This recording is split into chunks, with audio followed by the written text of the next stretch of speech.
Maria de Nazaré, de João Nunes Maia, pelo Espírito Miramês. Capítulo 9. Na ação do bem. É norma dos benfeitores da espiritualidade não esmorecer nos trabalhos que realizam em favor do bem comum. Assim, voltaram os ceareiros do bem à desativação das sombras para que se cumprissem as promessas feitas pelos profetas às criaturas da terra. Quantos pensam que a descensão dos planos superiores à carne, de espíritos altamente evoluídos, se processa como num passe de mágica? Como se enganam? Eles vêm de plano em plano, obedecendo às mesmas leis e trabalhando sem perda de tempo nas linhas do seu entendimento. Quem conhece a vida de Maria de Nazaré e a vida de nosso Senhor Jesus Cristo, somente no período que eles estiveram na terra, poderemos dizer que pouco conhecem sobre eles, que são verdadeiramente cegos no que tange ao antes e ao depois das suas estadas na terra. Muitas coisas estão escondidas nas dobras do tempo, e a bondade de Deus permite que se fale algumas coisas que possa servir de utilidade nas nossas lutas de melhoria interna, exercitando o coração. Vamos encontrar os ceareiros em Caná de Galileia, pequena aldeia de tradição. Ali os homens derramaram sangue aos borbulhões, lutando no clima da força e da ignorância por causa de simples pedaços de terra. Ali a usura avançava, dominando todos os sentimentos que por vezes nasciam no coração. A cidade de Caná ficava perto de Nazaré, ao lado de Cafarnaum, Magdala, Tiberíades, que rodeiam o mar da Galileia. Caná mais tarde seria o berço de Natanael e palco dos primeiros fenômenos realizados pelo Divino Mestre. Nesse pequeno aglomerado de pessoas, a atmosfera psíquica estava carregada de magnetismo inferior e era preciso limpá-la, pois que ficava muito próxima de Nazaré, onde já se encontrava o anjo sublimado do Senhor. Ali se reuniam por afinidade muitas falanges de espíritos das sombras, já conscientes da vinda da grande luz, procurando atrapalhar o que estivesse ao seu alcance. Muitos outros espíritos chegavam pelas embarcações que acostavam no Mediterrâneo, vindas de Roma, fortalecendo os grupos de espíritos malfeitores, no sentido de irem de encontro à luz. Desse modo, tornava-se um conglomerado de entidades perniciosas nos arredores e nas ruas da cidade, em conversações. Pessoas e famílias que ali residiam há muito tempo, sem maiores problemas, começaram a sofrer perturbações generalizadas. Desarmonia entre familiares e amigos, e mortes sem procedência, ao contrário de Nazaré, onde a ordem e a alegria graçavam em toda a cidade. Havia muito trabalho a fazer e os ceareiros iriam trabalhar para restabelecer a paz e a confiança naquele povo de Deus. A luta seria árdua, porque já estava organizado o mal. Restava, portanto, ao bem desativar os irmãos das sombras e acender luzes por onde passassem. Mas como Deus é sempre bom e justo, não falta o amparo a quem se dedica ao serviço da caridade. A fé dos espíritos estava acesa e suas mãos dispostas para as atividades na construção da esperança, semeando nos corações e no pensamento de todo o povo as profecias e a alegria da certeza de que estava para vir o Salvador do mundo. Os ceareiros chegaram à conclusão de que deveriam falar à multidão de espíritos desencarnados que se encontravam em Caná, e para tanto necessário se fazia que eles, ou quase todos eles, baixassem as vibrações, permanecendo na faixa dos espíritos inferiores, e os convidassem para as reuniões que desejavam fazer no nível que eles pudessem assimilar. E foi o que fizeram. Parte dos ceareiros permaneceu no plano espiritual elevado, em forma de vigilância e defesa dos que estavam nas ruas da pequena cidade. As ruas de Caná, aos olhos espirituais, estavam repletas de entidades desencarnadas, chegando ao ponto dos próprios irmãos das sombras se assustarem com a profusão de elementos de toda ordem. Começaram a pregação em uma praça, de forma a atrair os espíritos curiosos e dali encontrarem facilidade para levá-los, sem violência, para um sítio próximo da aldeia. Um deles, revestido de fluidos específicos do ambiente terreno, o que o tornou bem visível aos espíritos dessa naipe, começou a falar e os seus próprios companheiros começaram a chegar na curiosidade própria de quem desconhece o assunto.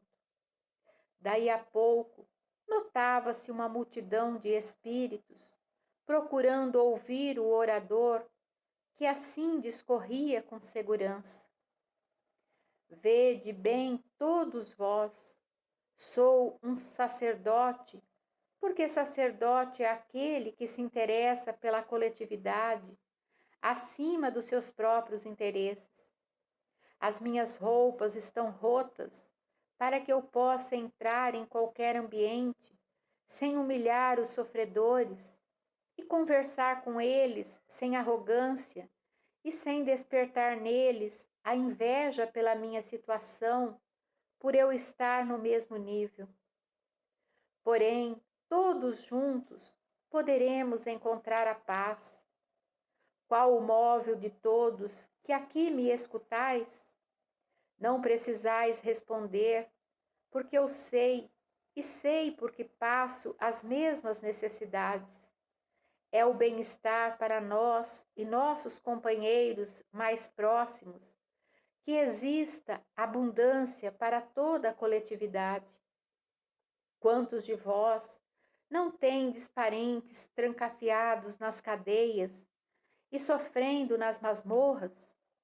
Sei que são muitos e que procuram vingança, e eu tenho um modo de vingar com mais propriedade. Quantos de vós que me ouves não foram vítimas de torturas ou foram obrigados a se suicidarem? Quantos não foram escravos do nascimento ao túmulo? E quantos não foram jogados nos vales dos imundos, como párias sem redenção? O orador parou um pouco e no mesmo instante todos levantaram os braços, assinalando a verdade e apoiando o velho sacerdote que chorava por eles. O tribuno olhava a multidão com piedade e notou o quanto estava valendo o trabalho. Como o verbo é valoroso, mesmo no plano do espírito, depois de se ganhar confiança, e continuou com emoção. Meus caros companheiros, não precisamos pertencer a esta ou aquela pátria, nem nos arvorarmos em escolhidos deste ou daquele poder, mas lutar por nossa paz, pela nossa felicidade. Ela existe, depende de nos unirmos em um só ideal. Quantos de vós estáis procurando vossos parentes, mãe, pai, irmãos, filhos, e não os encontrais? E não sabeis onde eles estão? E se existissem meios de encontrá-los, não seria uma grande alegria? É para isso que deveremos lutar, para a nossa libertação, pelos nossos direitos, atendendo também a certos deveres. Vós que estáis aqui reunidos, devereis ser soldados desse ideal, passando a convidar todos desta cidade para uma reunião que deveremos fazer amanhã em um sítio às margens do Mediterrâneo, para não ficarmos muito à vista dos contraditores e para que fique bem visível, para todos reconhecerem de longe onde é o local, será colocada uma bandeira branca, onde estará escrito com letras vermelhas e brilhantes: Renovação. Esse é, pois, o endereço onde vamos nos reunir. Uns gritavam de alegria, outros saíam desconfiados, mas a maior parte já começou a convocar companheiros para o grande comício às margens do mar, no silêncio da noite. Hilel e seus companheiros construíram fluidicamente uma acomodação simples, de gigantesca proporção, dando-lhes razoável conforto para que o orador pudesse ser ouvido e assimilado. Na hora determinada, o salão estava cheio. Mais de 2.000 entidades ali se encontravam à espera do orador que os convidara. A fraternidade já estava começando entre eles. Os ceareiros estavam trabalhando invisivelmente, no sentido de que o assunto da noite pudesse encontrar ressonância em seus corações. Como se fazia silêncio no meio de espíritos tão desequilibrados. Era de se admirar. É que fomos feitos todos em condições de amar. Soou uma campainha e logo notaram que deveria ser a chegada do tribuno anunciado naquela praça. A expectativa era geral. O que aquele companheiro iria falar? Uns pensavam, abre aspas, fosse o que fosse, era muito melhor do que eles poderiam supor.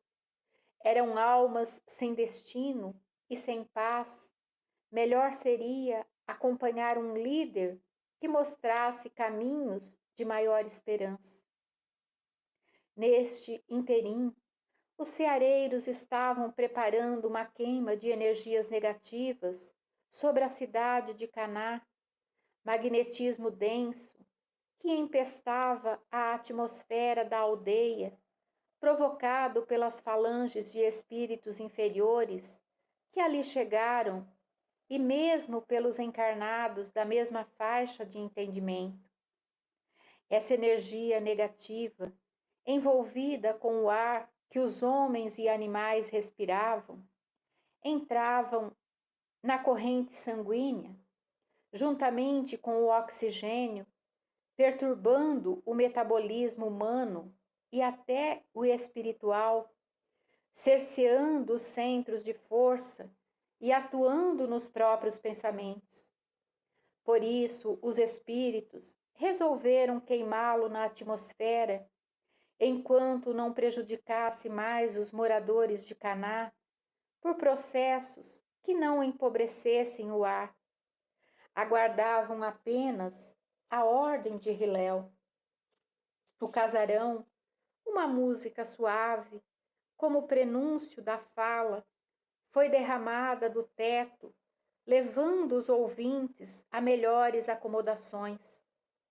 Daí a segundos, surgiu no palco o mesmo ancião da praça, que foi recebido com palmas, como se trouxesse respostas às perguntas ansiosas, indicando caminhos onde seriam realizados seus desejos. O velho, mostrando idade avançada, cujas formas o tempo não perdoa, levantou a destra e disse à massa que esperava seu verbo entusiasmo: a paz seja com todos nesta casa. Rasgou-se em seus lábios um sorriso de contentamento e, numa expressão de amor por todas as criaturas que se postavam ali para ouvi-lo, disse com amabilidade, sem esconder as emoções que fluíam pelos seus grandes olhos: posso chamá-los de filhos, porque dos anos que pesam sobre meus ombros já me dão esse direito. Todos sabemos que somos espíritos, que não pertencemos mais ao reino dos chamados vivos. No entanto, poderemos lutar juntamente com eles por dias melhores, por termos criaturas ainda na carne que muito amamos. É de meu dever pedir a todos, mesmo aqueles que já conhecem a função do verbo, para acompanhar as minhas ideias em silêncio, analisando o que ouvirem, porque sem atenção vamos perder o nosso tempo e isso não deve acontecer. O tempo é precioso para que os nossos dons compreendam a mensagem da natureza. Notava-se que o silêncio era o único que se salientava no ambiente e o orador estava em cima de um tecido mais ou menos fluorescente, à guisa de tribuna.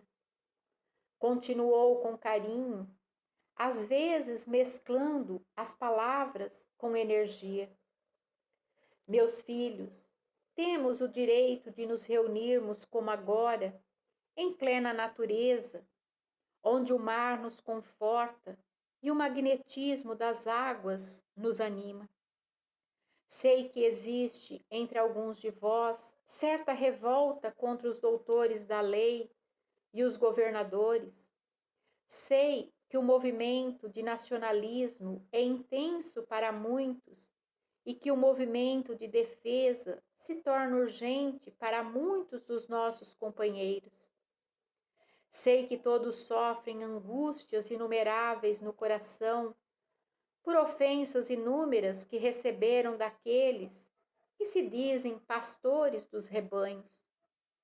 Isso nos parece injustiça pela filosofia rotineira da terra, porém lhes afirmo que são lições que nos ensinam, oferecendo-nos preciosas experiências para melhores dias. A princípio, parece que a nossa conversa não vai interessar aos companheiros, e é por isso que pedi silêncio, para que ouçam tudo o que devo dizer e que a consciência de cada um tenha tempo de recolher a verdade que deve ser dita. Quero dizer-lhes que existe uma inteligência suprema nos dirigindo a todos e que ela não tolera injustiça. Ela espera e dá a quem merece o que pedir pelos atos. Por vezes demora, mas cada um recebe o que deu, sem que o infortúnio esqueça o caminho, quando as intenções são malévolas. Sei que entre vocês não existe maldade, há sim equívoco no modo de viver, e é o que deveremos com urgência compreender para a nossa própria paz. Como buscar a paz se estamos querendo a guerra? É contradição absurda. Quem mata fica envolvido na morte e quem ajuda cria em torno de si e dentro do coração a força que alivia a consciência. Todos devemos lutar mas antes de tudo, saber lutar. Há quantos milênios se formam grupos que se contrapõem ao estado de guerra em todos os países, sem nada conseguirem? É porque não sabem por onde começar a luta, e é por isso que queremos alertá-los, passando a estudar juntos, promovendo um adestramento dos companheiros, de forma a não falharmos nas investidas. Alguns deles, os mais ousados, queriam se levantar por notarem certas conversas contrárias aos seus ideais de destruição. No entanto, outros companheiros lhes deram sossego à agitação e o tribuno continuou a sua fala inteligente. Quem pretende destruir também fica sem lugar de permanecer. A própria prisão é um lugar de segurança para o prisioneiro, construído pelos seus ofendidos. Quem destrói não compreendeu a necessidade de construir para melhorar, para a sua própria defesa. Se todos os que se reúnem em grupos para executar determinada ideia passarem a discordar, a brigar, a se desentenderem, qual o resultado? O inimigo sempre vence quando não encontra resistência. O general vitorioso é sempre aquele que consegue ordem nos seus comandados, fé nos seus ideais e o mesmo amor entre todos. Uma vara se quebra facilmente, disse um grande comandante egípcio, mas um feixe de varas tornar-se-á difícil de ser quebrado. As varas são os homens, somos nós. Se nos reunirmos em torno de intenções boas, seremos fortificados e sempre venceremos os que nos queiram mal. Deveremos proceder quais homens de bem que lutam para a paz de todas as criaturas. Tenho certeza de que nenhum de vocês odeia as criaturas que somente ajudam.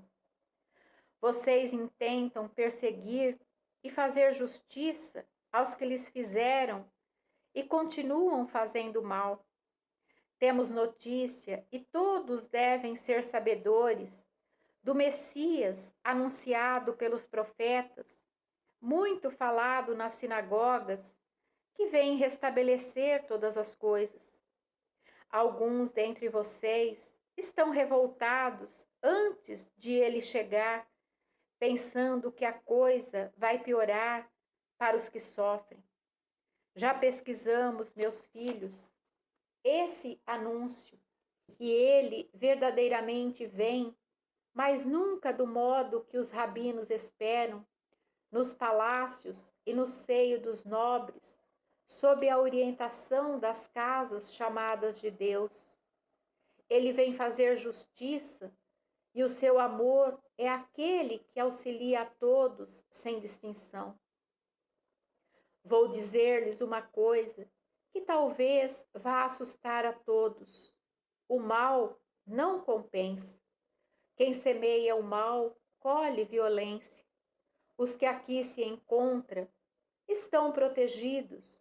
Vocês querem atacar, mas não aprenderam a se defender contra os ataques. Essa é a verdade. Devo anunciar-lhes uma verdade que poderão comprovar logo mais. Retiramos todos vocês daquela cidade, porque ela vai imediatamente entrar em chamas para queimar os resíduos inferiores que o ódio gerou, inflamado pela maledicência. Todos, com certeza, já ouviram falar ou leram sobre o estado em que ficaram Sodoma e Gomorra pelo fogo que desceu do céu. Eis que poderão observar logo mais o que vai acontecer com Caná de Galilha.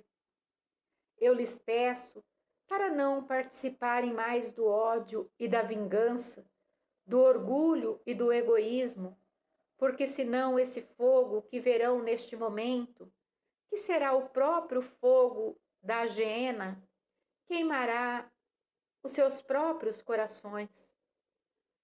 Todos se assustaram, querendo sair em busca de um plano mais elevado para constatar do alto se a cidade em referência estava realmente se queimando. Se fosse verdade, iriam acreditar no enunciado e seguir realmente outros caminhos. O ancião disse com serenidade melancólica: Vamos sair todos e observar o resultado da maldade gerada pelo coração. Pediu para abrirem as portas e o receio fê-los ficar sentados. Porém, o tribuno desceu os degraus de onde estava e os convidou a seguirem-no para assistirem ao espetáculo.